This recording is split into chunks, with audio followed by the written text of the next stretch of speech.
Professeur de philosophie politique, Louis Salamolins a publié une édition critique du Code noir.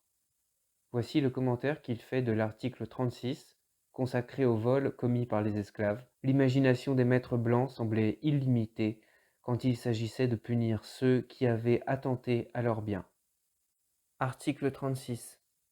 Les vols de moutons, chèvres, cochons, volailles, cannes de sucre, pois, mil, manioc ou autres légumes faits par les esclaves seront punis selon la qualité du vol par les juges qui pourront, s'ils échaient, les condamner à être battus de verge par l'exécuteur de la haute justice et marqués d'une fleur de lys.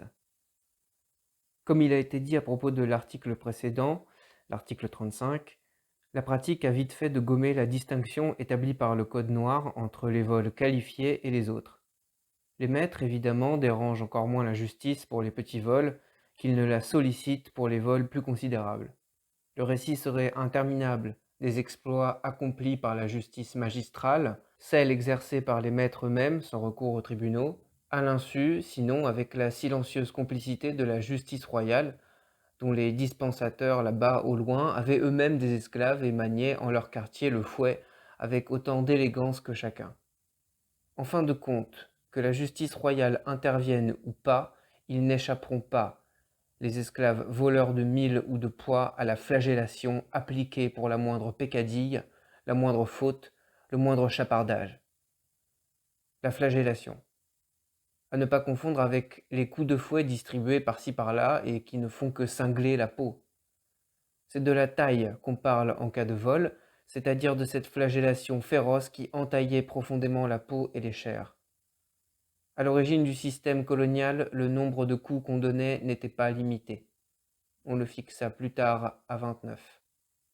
En vain, puisqu'on lit dans l'ordonnance célèbre de 1786 qu'il sera désormais interdit de donner plus de 50 coups. La flagellation est différemment nommée selon les diverses façons de la pratiquer. On donne un 4 piquets si l'esclave est attaché à 4 piquets par terre. On parle d'échelle s'il est lié à une échelle pour recevoir les coups. On le suspend par les 4 membres pour le mieux tailler, et c'est le hamac. On le suspend par les mains seulement, c'est la brimballe. Le fouet est remplacé parfois par la rigoise, sorte de cravache à nerfs de bœuf, ou par des lianes souples et pliantes comme de la baleine. La flagellation terminée, lorsque tout le corps de l'esclave n'est qu'une plaie, on le frottait vigoureusement avec du jus de citron, du sel ou du piment, pour éviter l'inflammation des plaies ou l'apparition de la gangrène. Ce n'est pas tout. On mettait aussi les noirs au carcan, en leur appliquant un bâillon frotté de piment. On allait jusqu'à les attacher au carcan par une oreille avec un clou. Puis on coupait l'oreille. La justice magistrale mettait aussi les esclaves au cep, qui leur ferrait les pieds et les mains. Volaient-ils de la canne à sucre, en mâchaient-ils dans les champs ou les magasins? Ils étaient coiffés d'un masque de fer blanc, dont les orifices permettaient de voir et de respirer, mais pas de manger. Revenons à la taille ou flagellation. 29 coups? 50 coups? La jolie querelle. Le père Jean-Baptiste là-bas, dominicain et voyageur français, missionnaire aux Antilles, a parfois des tendresses envers les esclaves, sauf quand il s'énerve. C'est lui-même qui raconte avoir fait donner une fois environ 300 coups de fouet à un esclave qui, je cite, l'écorchèrent depuis les épaules jusqu'aux genoux.